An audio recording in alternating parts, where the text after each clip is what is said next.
performance anxiety, it's a fuel. It's like if you're getting on the blocks to swim or the starting line to run a race or ride your bike, and you don't have a bunch of adrenaline and anxiety going, then you're not going to perform as well. It's like a free Energizer bunny charge.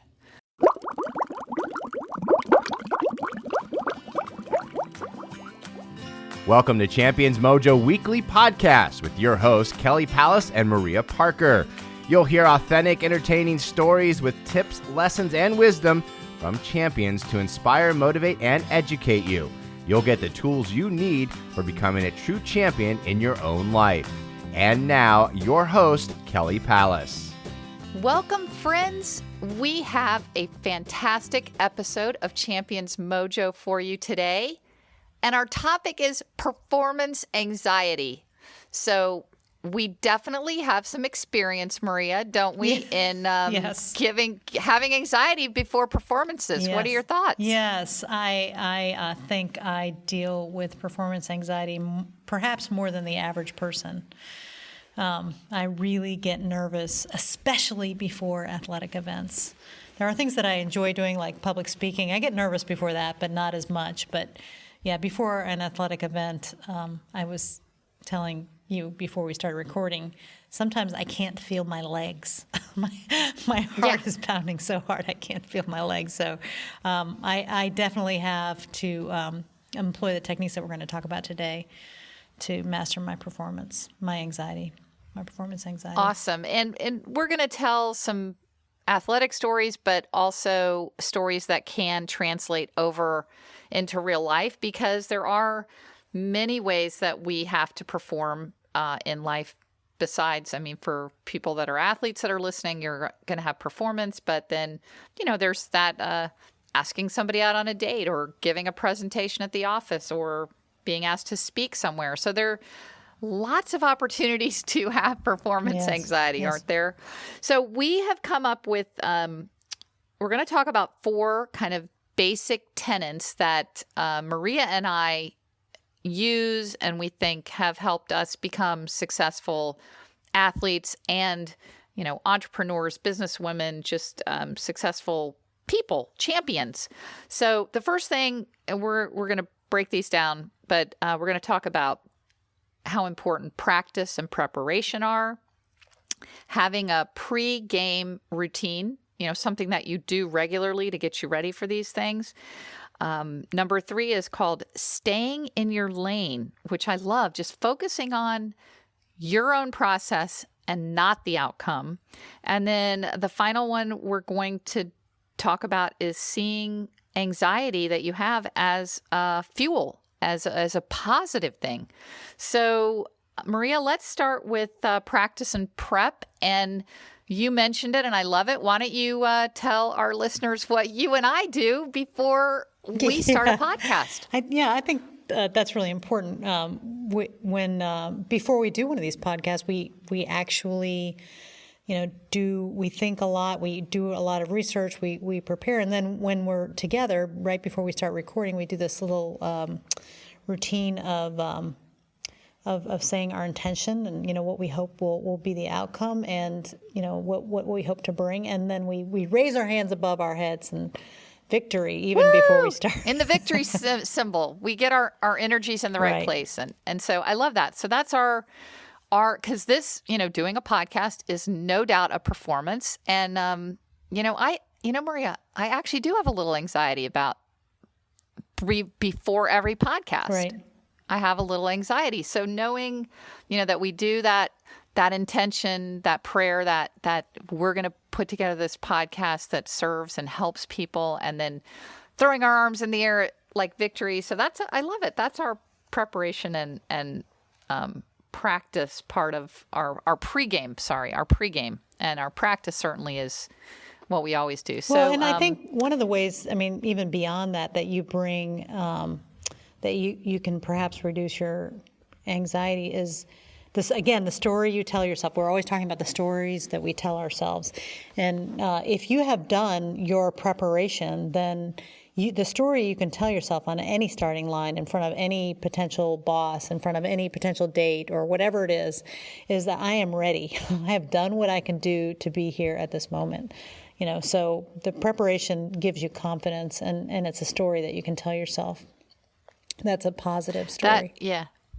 That is absolutely, if you hear nothing else from this whole podcast, is when you're having anxiety going into something, you can totally reduce that by being prepared. Just practice.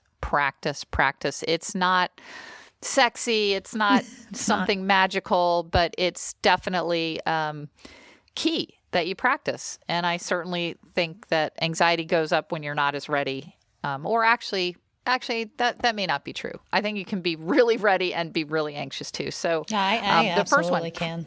Yeah, practice and preparation. And so the next one, which we'll probably have more of our story section, is having that game routine and a set routine. And we said, there were a lot of segments of this. So Maria, why don't you go over your kind of set routine that you do before a performance?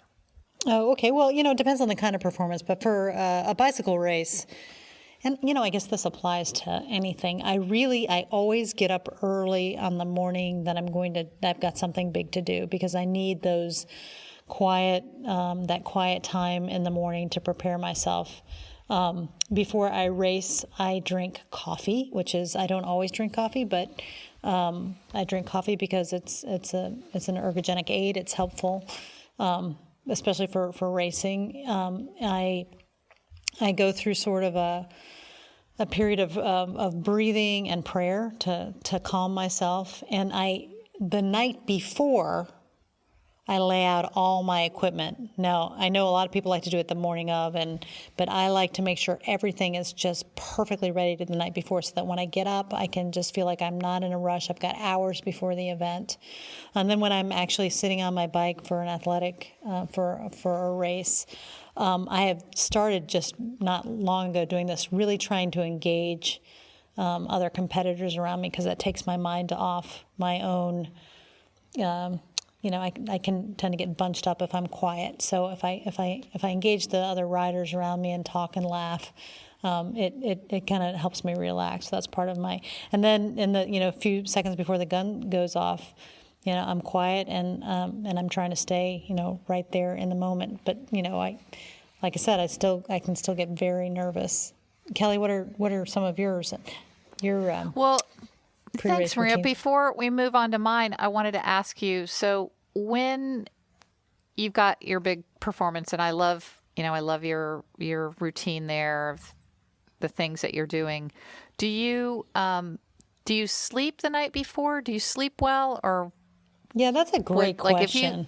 If I lay out my clothes, sometimes I'm a morning person. I do it in the morning because I try to just distract myself the night before, and then I do definitely, like you, I get up early if I have something.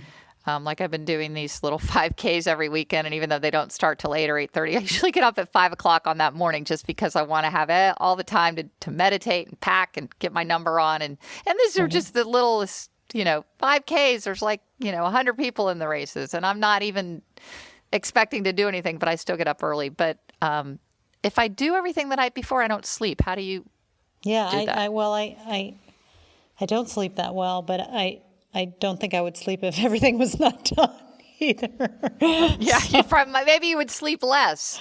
Yeah, I don't sleep well the night before a big event. So I really work on getting good sleep the night before, which the story I tell myself about that is that it's much more important to sleep well the night before than it is to sleep the night before. That is a standard. That's kind of, I don't know. Must be a legend out there, because I've heard that too. That's the night before. But again, those are great ones. I'm the same way. I don't use caffeine any other time other than when I race. I'm a decaf person, but I love having caffeine as an ergogenic aid. It definitely improves your performance on anything. If you're doing a presentation in the office and you don't over caffeinate yourself, Right. But Otherwise you're a jittery mess, you don't right. you don't go from 0 caffeine to 4 cups of coffee, but 1 cup of coffee after not having a cup of coffee for a month is really, it just makes you more sharp, more focused, and even it does even help with endurance. But for the non-athlete that's listening that just wants to perform better, I like all of those things that you said. Just getting up early, thinking about what you have to do, and certainly the first one that we covered. So my routine, let me take something that might be something that's really near and dear to my heart right now is our podcast. And in a non-athletic story, I definitely have the routine of working on each podcast an entire week before it's going to actually launch. So the podcast is completely done. And then I really focus on working with our producers. Katie Parsons is our producer of this, and she and her husband helps her, I know, on some of the audio engineering. And so we have schedules that we're on, for the week. Like we have to turn in our recordings, and then we have their additional intros and outros, and we have press releases, and we have social media. So I try to make sure that all of that stuff is in line, and we have a weekly schedule where there's a deadline for each thing. So I'm always looking at what deadline we have, and then who, if we have an interviewee on the show, like last night I was a little late, but I wrote thank you notes and sent them out to our last 2 interviewees that were on the show, and sent them a little, a thank you card. So it's just that routine of looking at what needs to be done. And then I do this with the podcast too, but I definitely do it with athletics. Is visualization, I think, is probably my number one key for success in any performance, in the performance of our podcast, of the future of the podcast, of something that I'm going to be swimming, of something I'm going to be running. I do a lot of meditation, as you know, and as our listeners have learned by now about me. And I visualize, during my meditation, I visualize people listening to our podcast and coming up to me at swim meets and saying, I love your podcast, or opening my computer and seeing that we've had, X number of downloads and throwing my arms up in the air. I'm not kidding. I have that visualization of, we have a data checker where you can see how many people have downloaded. And I open that computer and I'm like, wow, look, Maria. So I literally visualize those successes, and whatever that performance is, I visualize it to kind of with all my senses of the sights, the smell, the sounds. And I think visualization is a key.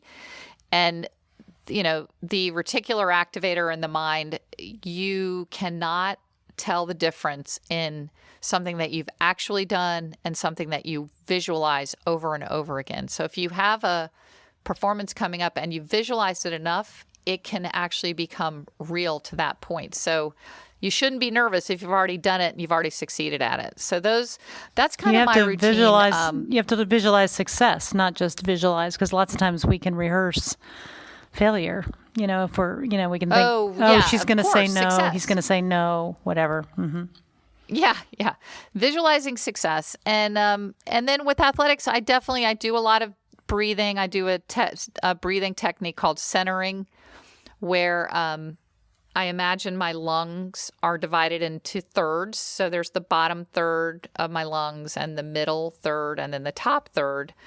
And in my I do 3 really deep breaths. My first breath, I fill up just the top third of my lungs, and then, exhale.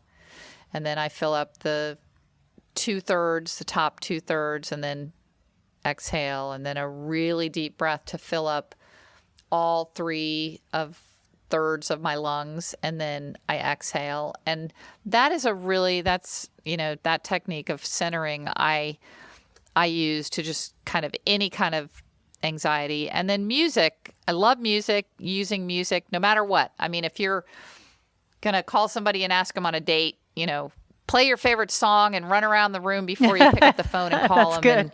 and, change your state. But I love music. So those are kind of some of the things that I do for getting ready to perform. Is there anything that you, I was just thinking as you were describing preparing for the podcast, is there anything that's not helpful or that you wish you did more of? Is there any way that you think the preparation could improve?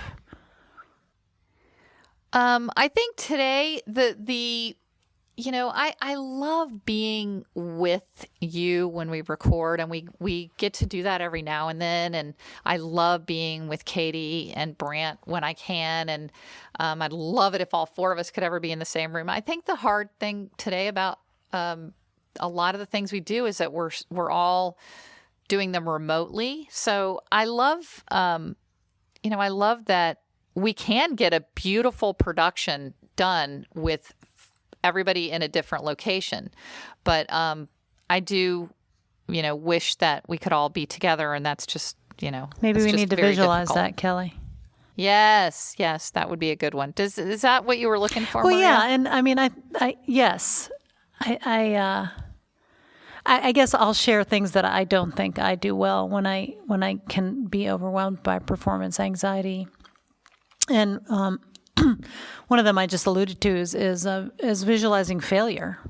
Visualizing shame, visualizing, not, letting somebody down, making a fool of myself. Those are all sort of fear-based things, and they're very strong, and they can just sort of be, we used to call the bright white light. When you're preparing for something and all you can see is a bright white light, you're not going to do a good job. So, I think I would like to work more on the positive visualization right up until the moment. I remember I was giving this speech once, and it was kind of a weird crowd, and I just got really, I had to ask for money, and I just got really nervous, and I thought they don't want me here. Nobody wants to, people were walking out, and of course that didn't help anything. It didn't bring a loving, heartfelt flavor to my speech. It just made me feel scared and fearful and even angry. So I think for me, I want to work, more on that positive visualization and pushing away the fearful, bad, shameful thoughts. That is a really great one. And I see where you're going with that question about the podcast, and that ties in what you just said ties into our next one, which is staying in your lane and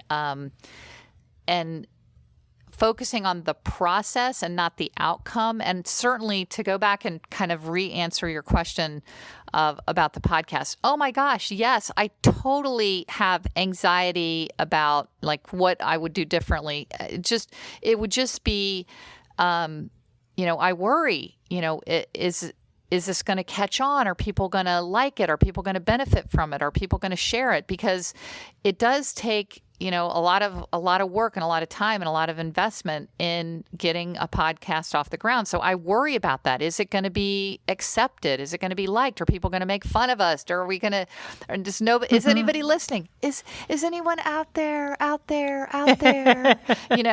So, So yes, I definitely worry about that. However, the way that I get over that performance anxiety is totally focusing on the process and that's great. And educating and preparing myself. Do you know how many little like online classes and videos and things I've watched on how to have a successful podcast? My husband's like, "Oh no, are you watching another video on how to do a podcast?" But so the prep that I found is that, 80% of your focus should be on your content. And so I just focus, the thing that doesn't make me anxious when we go into a podcast is thinking, and you know this as my partner better than anyone, let's deliver a great product. Let's make our content the best that we can possibly make it, and the rest will take care of itself. So that, for me, staying in your lane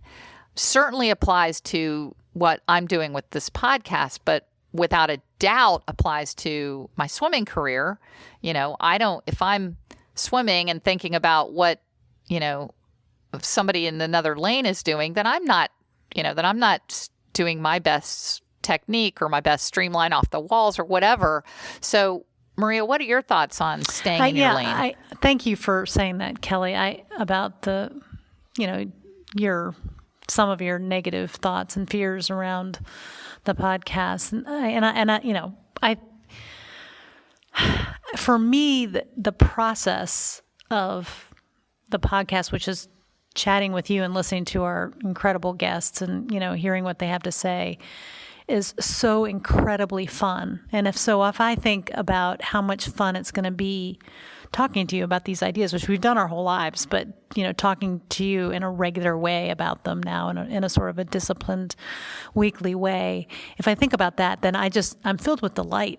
And everything that comes out is right because that's the process. So, and as far as other things in my life go, that's absolutely right. If, if I focus on what I'm doing I think for me, I can come to a starting line, or even in my business, I am constantly having to tell new stories to myself about what kind of a leader I am. I'm running a business. It's a tough business. Selling bicycles, kind of unusual bicycles, it's a tough business. There's a lot to it, and I can tell this story that I don't know what I'm doing. What do I think I'm doing? How do I really think I can change the world? Blah, blah, blah.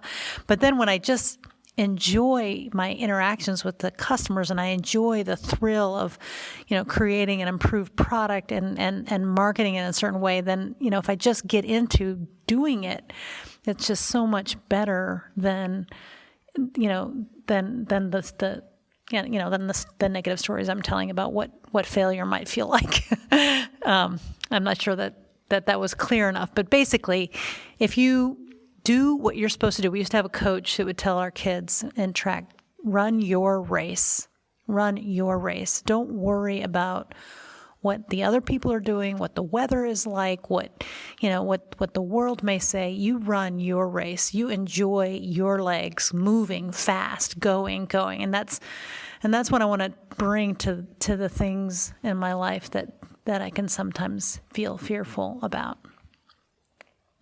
I love it. Yes. I mean, and at the end of the day, the only thing we can control is what we're doing in our own space, in our own world, right. Not what anybody else next to you is doing, but you can control what you're doing. So I love that. And as part of the staying in your lane is, you can't control your competitors. You can't control the conditions. You just have to show up and do what you can do. So I think that's another of the four and try to bring joy components to it. I think too. You show up and you bring joy to what you can do in that moment. And if you can swim, or you can run, or you can cycle, or you can run a business, you can do a podcast, then just do it with joy and enthusiasm and passion, which you do everything with, Kelly. Well, thanks, Maria. You too. But even if you can't get there with joy, and we talked about this a couple of podcasts ago on just being confident, is just being neutral. I mean, if you've got to perform, like you've got a speech to give to your office, and you can't be joyful about it, but at least you can be neutral about it versus negative. So yeah, I think right. Just focusing on that process and that will help with the anxiety and not the outcome. Anything else on that before we move to number 4? Okay, I think this is actually my favorite one, and I think if you only did one of these, it really puts me in a good place when I have a bunch of anxiety going into something. And that is, this is good. This is, this anxiety is fuel for something. Whether, and I'm just going to say, whether it's a panic attack, like if I'm having, and I do have panic attacks, it's true. I mean, and I'm going to take it all the way to whether it's a panic attack or whether it's I don't know if I'm going to win this race, or I don't know if I'm going to give this speech right, or I don't know if I'm going to ask this girl out. But there's something, you're getting endorphins, you're getting adrenaline, you're getting cortisol. And so if it's a panic attack for me, I say, what's really bothering me? When I have a full-blown panic attack, there's something that it makes me say, okay, what's really bothering me? And then I'll just drill all the way down, and it'll be like, oh my gosh, yeah, that's what I'm really worried about. I'm not really worried that, I don't even know what I've spun something into, but I'm not really worried that I'm going to run out of toilet paper.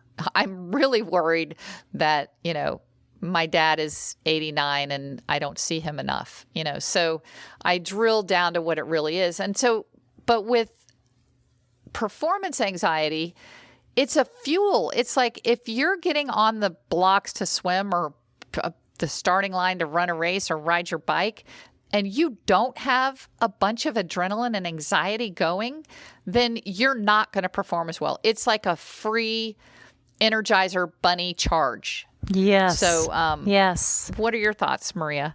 Yeah, you taught me that not even that long ago. I was complaining about just how nervous I was before I was getting ready to start something, and you said, "Well, that's good."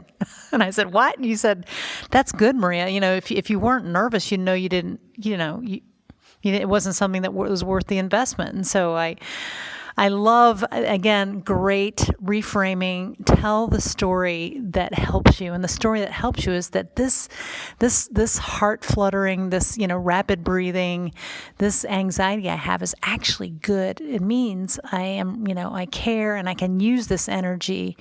And I have used that so many times. And in fact, the reverse is true. For a while, I was speaking regularly to Rotary clubs around the state of North Carolina. And I got so that I was really, really good at the little speech that I gave. And what I found was, I wasn't very good. If I wasn't a little nervous, if I didn't kind of hype my, just kind of think about what I was doing, and if I just kind of did my speech, wrote and very calmly, then I wasn't good. Nobody cared. But when I approached it with passion and a little bit of nerves and anxiety, I was so much better. So it's true. If you don't have a little anxiety before something important, before a performance, before an interview, before something that you care about, then you're probably not going to do as well. So that the adrenaline and it helps, and it reminds you of that you care. Absolutely. I think that's so true. And I can think of times too where, I would be in a swim meet where it was a low key environment. I knew I was going to win. I think of high school swimming, because high school swim meets were very low key, and, you would often know your competitor going in, and I would swim as hard as I possibly could. I was thinking that I was swimming the same times that I swam like in a big USA meet, and I was going as hard as I could. And I would look up and the time would just be crap because I was just not nervous. I was not excited. And I knew I was going to win. So it definitely helps to have those, I used to call them like when you have butterflies in your stomach, you have to I just envisioned my stomach with a bunch of butterflies just swimming, flying all around in my stomach. And I would think that was me revving my engine, so, I really think seeing anxiety as fuel can help your performance and not let it, wipe you out. Yeah. So. Yeah. Kelly, have you ever been nervous really, really, really, really nervous about anything? Oh my gosh. Yeah. Like swimming, any really big swim meet where I have a lot on the line. I think when you have a lot on the line, like you've told people you're going to do something, you've prepped for a long time, you've invested a lot of hours or a lot of money. I think anything that any performance where I have put it out there, you put yourself out there with the investment of money, of time, of emotion, of other people's resources, of other people supporting you. Those people to me are the most courageous. And, that's why these people going for the Olympics are so courageous because they say, I'm going to try to make the Olympic team. Then they have a team around them. They have their friends, their massage therapists, their families, their coaches. We're all with them. We're going down the line with them. They're invested. They put it out there. And if you don't, I think the reason that one would have that super anxiety, and that's when I have it, and I generally, at this point in my career, I go for masters swimming nationals, and I love long course because that's what the Olympics are. So I usually go for the long course national championships, and I'll set that goal way out, and I'll train, and I'll tell people, and I'll, put it on social media, and then boom, if you don't do well, then you have failed in front of everyone. So you have that big expectation, and if it doesn't come into fruition, that's the story you're telling yourself. That's where the anxiety comes in. Versus, it's in fact that's the meaning that you're giving it. That's right. Which is right. If I fail, then I'm going to be embarrassed. I'm going to look bad. People are going to think I'm a loser. I'm going to think I'm a loser. It's just all the negative stuff that makes that anxiety come. So I think a good one we could add here is that. Oh my gosh, Maria, can we believe that we forgot to add a so to your what ifs? That is the phrase that I'm going to give Dr. Keith Bell, who wrote The Nuts and Bolts of the Psychology of Swimming. And I'm pulling this out of my memory from when I was about 12 years old and I read this book, and I just saw Keith at Women's NCAA Swimming Champions. So I said, your book, The Nuts and Bolts of the Psychology of Swimming, changed my swimming career. And he was very nice. But that is one of the chapters of the book is called Add a So to Your What Ifs. So what if I put all this time and money and resources and other people's resources into this and I fail? So? I love it. Yeah. I mean, I'm still, everything that I was, and I'm better for the journey. So I think that's Kelly, where that is you have beautiful. I think you're right. That might be the most important thing that we've said here today. And it wasn't. So we're adding that to we're making that number 5, courtesy of Keith Bell, which is add a so to your what ifs. And so what? So and that should take all the. So you ask the girl out and she says no. So what? Right. There's another one. There's a million fish in the sea. Right. You flub your speech at your office meeting. So what? Maybe that wasn't the best job for you anyway, and then you get moved into something that you're better at. So you invest a lot in a new business and it fails. So yeah, so we had fun while it lasted. Yeah. I think that's I like that. That's a really big one. So Maria, do you want to wrap the 5, or do you want me to, or? Okay. Yeah. Let me do the first couple and then you can finish up. Okay. Okay. So, how do you deal with performance anxiety? Practice and preparation. You come to the starting line, come to wherever you're going, your performance is ready, and knowing that you've prepared and that you're as ready as you can be. And then the second thing is having a pre-game ritual. And that is, whatever it is for you. But if you do the same thing every time, then you will teach your body to relax and be prepared. And, for some of us, it's getting up early and breathing and meditating. Kelly talked a lot about visualization, which is really excellent. Whatever it is, do it the same every time. And then you'll teach yourself. And then Kelly, you can do the final 3. Yeah, then staying in your lane, just focusing on your own process versus that outcome. And it's the only thing you have control over. And it certainly takes off some of that anxiety. It's just take, one step at a time in that process. Number 4 was seeing anxiety as fuel. This is a good thing. If I didn't have it, my performance isn't going to be as good. And then we've added a 5th one just because of our great, conversation here, and that is adding a so to your what ifs. So you do this whole big performance, and something bad happens. Just add a so. What if I fail? So what? What if I win? So what? It's it's just adding a so. Right. So I love it. And those are the 5 things. Anything else, Maria, before we give our action items? No, I mean, there's there's as many different, particular rituals, pre-game rituals as there are people. But yeah, no, I think that covers it. For me.